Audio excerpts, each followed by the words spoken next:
Good morning students. आज हम पेलिमोन के एक्सक्रीटरी सिस्टम के बारे में पढ़ेंगे।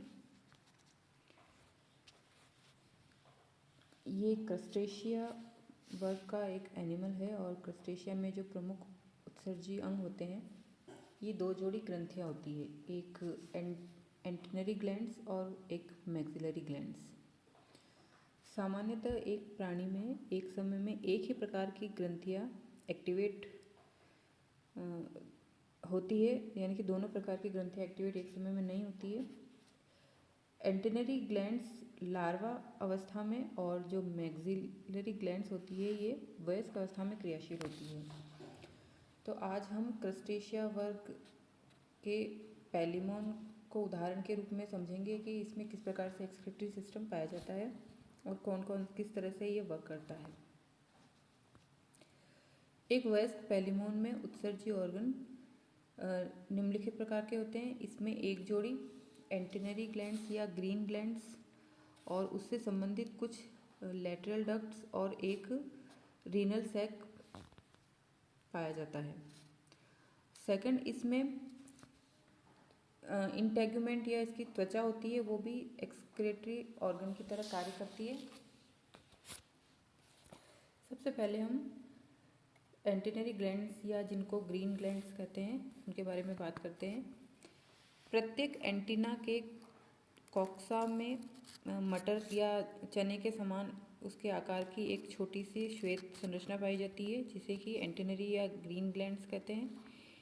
इसके तीन भाग होते हैं, एंड सैक, लेबिरिंथ या जिसे ग्लैंडुलर प्लेक्सस कहते हैं, और तीसरा भाग इसका होता है ब्लैडर।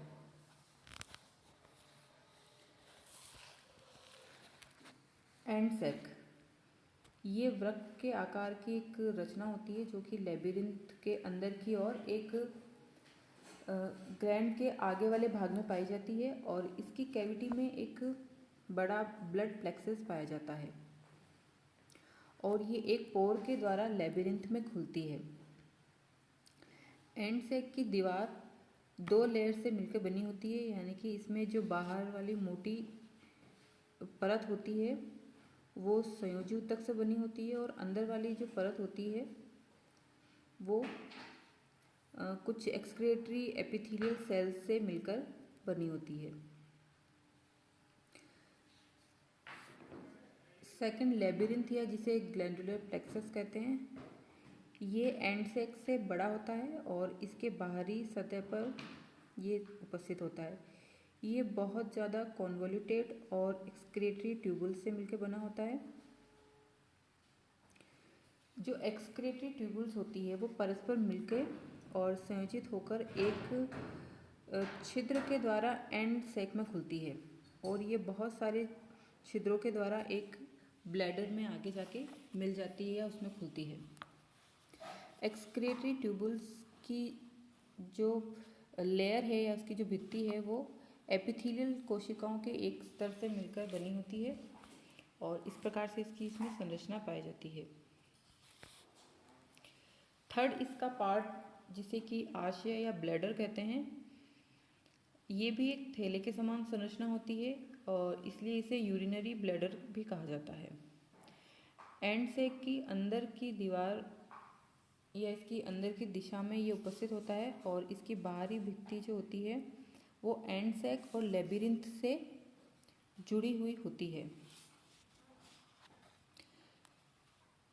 इसके भीतर के स्तर में एक छोटी सी एक्सक्रीटरी डक्ट पाई जाती है जिसे कि यूरेटर कहते हैं। ये निकलकर रीनल पोर के द्वारा बाहर की तरफ खुलती है। उत्सर्जित छिद्र एंटेना की कॉक्सा के भीतर जोड़ और लेब्रम के सामने इसमें एक उभार पाया जाता है, अर्थात ये पैपिला पर उपस्थित होता है। ब्लैडर की दीवार बहुत सारी एपिथेलियल सेल की कोशिकाओं से मिलकर बनी होती है।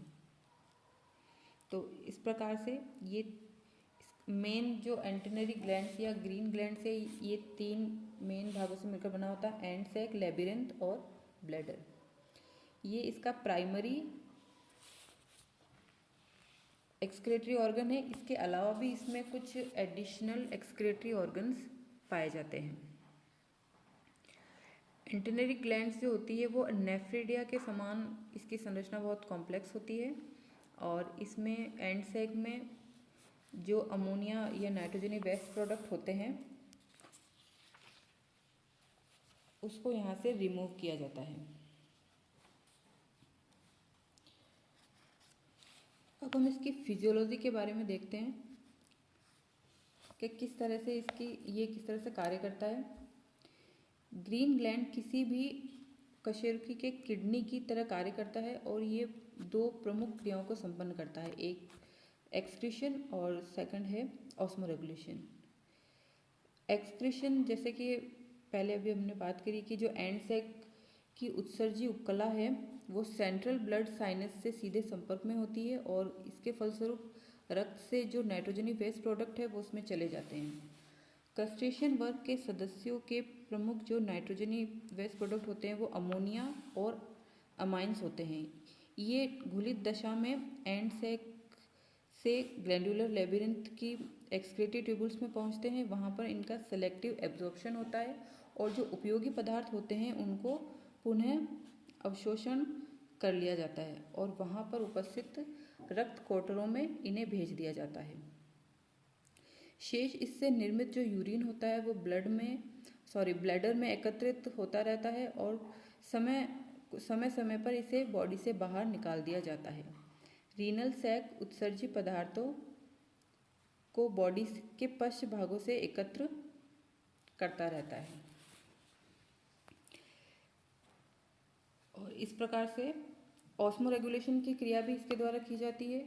यानी जो एंटेनियर ग्लैंड्स या जो ग्रीन ग्लैंड्स हैं वो बॉडी से अनावश्यक जल या नाइट्रोजनी वेस्ट प्रोडक्ट के साथ में उसको देह से बाहर निकालने का कार्य भी करती है। इस प्रकार से ये ऑस्मोरेगुलेशन का कार्य भी करती है।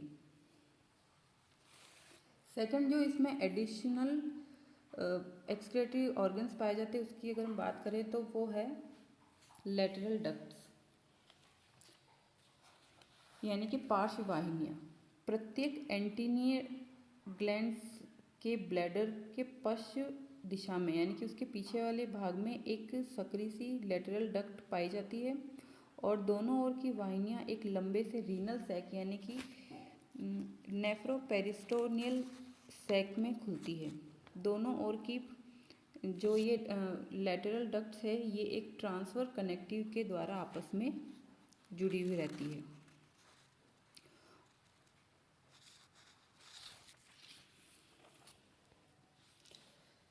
थर्ड इसका एडिशनल जो एक्सक्रेटरी ऑर्गन है वो है रीनल सैक।